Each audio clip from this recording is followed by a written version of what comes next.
there's anything preliminary to this phase of the trial, which is the jury instructions, the verdicts, and closing arguments from the state. No, Your Honor, thank you. All right, anything else from you, sir? Yes, there is. Yes, there is. Yes, there is. Yes, there is. I can't put my head around it, but the way that Darrell Brooks Jr. said, yes, there is, to Judge Darrell's very simple, very procedural question, just rubbed me the wrong way. What's going on, everyone? You're watching Sight Sound Slivers on YouTube, sightsoundslivers.com. If at any point in time you like this video, smash that like button. Please subscribe to the channel, ring the bell for notifications, and leave a comment down below. There's just something about Darrell Brooks Jr. I think that just, I don't know, I just don't like. I mean, sure y'all can relate. I mean, it's just so unnecessary to be that rude to the judge. And it just happens time in and time again and time in and time again. And then for the closing arguments, he's still combative, but for the sentencing, it's like, whew, totally different Darrell Brooks Jr. And then, of course, when Dawn speaks, he's also very upset. And he's not really that upset when Dr. Mary Edwards speaks, because there's a lot of talk about that's not really his grandmother. Other people say it is. I can tell you, for me, there's people in my family that are not blood related that I love more than people that are blood related. So even if she wasn't blood related, if she was really like a grandmother to him, like a real grandmother to him, I would imagine that he would have had a reaction similar to that of Dawn.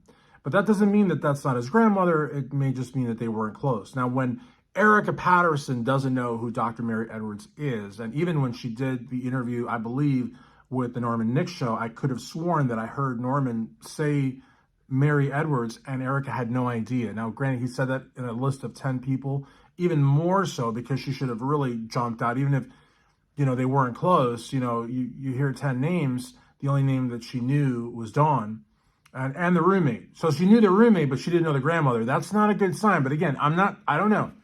But the point is that, when Dawn spoke and then when he gave his, remarks for sentencing, that Darrell Brooks Jr. was a completely different Darrell Brooks Jr. than what we saw in the trial. And, it's one of those things when you look at everything and you look at it collectively in the totality, if you will, yes, there is, may not really stack up there to the stare down or, to the fortress that he built with the copy boxes, or, the stare downs with CWOPR, or, even when he's initially, when he comes back and makes very quick appearances, and he's telling the court officers and bailiffs, nobody better touch me, nobody touches me, this sort of thing, very combative. It's nothing like that, but it's just so unnecessary that it just, like I said, it just kind of rubbed me the wrong way.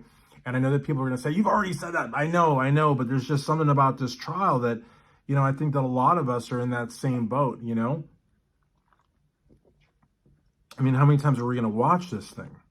Is this going to be like just an obsession of ours? And I feel like, for me at least, all the videos I've made on this trial and all the clips you guys keep sending me, because that's the other thing. I'm not, sometimes I'm just like swamped with work and I'll get a clip, you know what I mean? And now the other day I did the Mailbag Live where I read out some of the comments, and people were like, how do I get my comment read? And that was not, anything planned. It was just something that sort of happened, and I will gladly do it again. I think a lot of people really like that. And, I got to tell you something else. Last thing I'll say, going off on this other tangent, is that, there's people that leave like 3, 4, 5 paragraph long comments. I don't know what the maximum for a comment is, but I mean, they're leaving some pretty significant comments. And I feel that the reason they're doing that is because, kind of like this, it's just not possible to say what you got to say one time and that be it. I mean, you really want to stew on it, right? And then you want to articulate points, and you just kind of feel like you're repeating yourself ad nauseum, but you just, I don't know what it is. But it's something about this trial. And again, a lot of people have said, we're dwelling on little things, Yes, there is. That's about as little as it gets. I mean, that's 3 words. There's no expletives. But just the way that he says the arrogance And it's crazy. I think that also, sort of miffs a lot of people. It's because here's this guy who 99.999% is going to get a million years. He has like no chance of getting out. He fires two competent attorneys that would have at least, given him a good defense. I mean, as good of a defense as he can get. And yet he's still arrogant. He's still defiant to prosecutors, to the judge. I mean, he really didn't have any advocates there. Those were the two lawyers that he fired. So he didn't have any advocates.